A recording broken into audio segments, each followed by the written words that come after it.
Friday afternoon, 4 men dressed as females narrowly escaped a mobbing in downtown Kingston.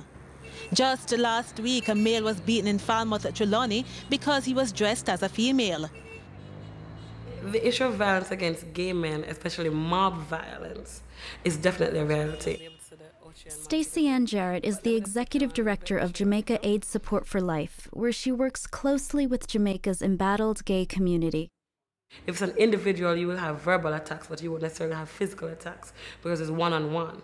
But if it's a group, I'm telling you, most definitely they're going to be attacked. While photos like these showing a mob attack on a cross-dressing gay man are rare, individual reports of violence are common. 2 weeks ago, two guys ran me down with my shade, nearly killed me. These gay men agreed to appear on camera as long as their identities are concealed. Once they find out that you're gay, Batman, let me use the word Batman, they want to kill you.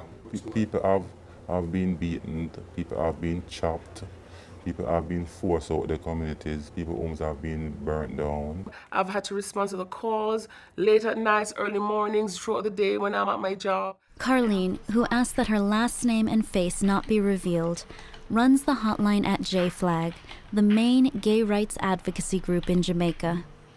JFLAG was formed to say, well, we're going to be the organization to stand up and, let the world know what gay people has been facing. As far as straight Jamaicans are concerned, once you're gay, you have no place in this country. We shouldn't be here, we shouldn't exist.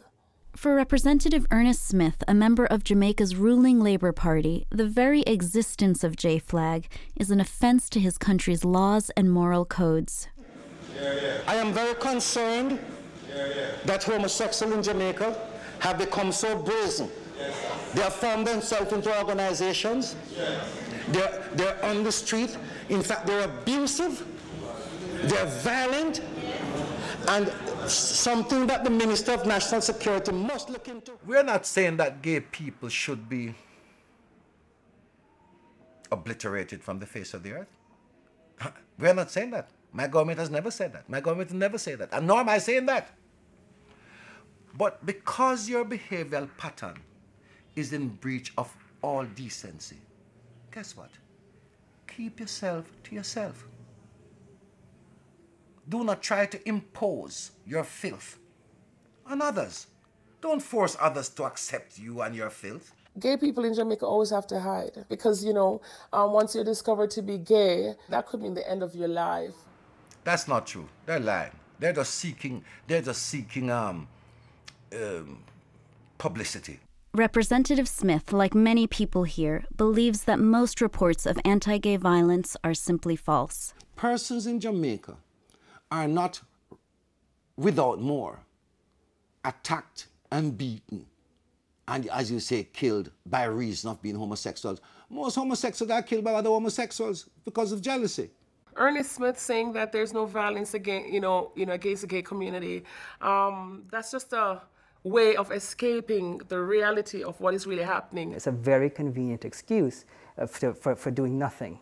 And not only for doing nothing, for turning around and stigmatizing the very group that is being attacked in the first place. Dr. Robert CARR, the executive director of the Caribbean Vulnerable Communities Coalition, says that many Jamaicans believe that gay life should be violently suppressed. For some reason, they've decided that it's acceptable to be abusive towards gay people. This video, shot at a gay birthday party 2 years ago, triggered widespread violence when it was released on the streets and appeared on the nightly news. This next report shows just how disturbing the trends have become. Believe it or not, these are all males. This footage has been circulating on the internet, a tape of men cross-dressed at a party. But is it a case where these individuals are now becoming too brazen? One concern is that their mode of dress is deliberate, and they are now flaunting it as a normal way of living. This was enough to trigger a level of violence in that part of the country that was really astonishing to watch. We were told that several gay men who appeared in the video were killed, and others, like this young man, had to flee their homes. One of my friends called me and told me that community where I lived in was planning to gang up on me one day and kill me. The society has gotten to that point where people are astonished that onlookers would say this is inappropriate or this is extreme behavior. A lot of gay men and lesbians who are attacked are afraid and reluctant to seek services or to report it to the police for also fear of victimization at that end. If you allow yourself to direct such venom and hatred against a particular population that people feel it's acceptable to beat them and kill them, you're opening up a Pandora's box that you really don't want to open up. If it was HIV was killing us, we'd have said, okay, use a condom. But it's not that. It's people out there killing us. If you don't believe that a population has the right to exist, then you could care less if they've got a deadly infection. It doesn't matter if they live or die, because they have no business existing in the first place. For World Focus, I'm Lisa Biagiotti in Kingston, Jamaica.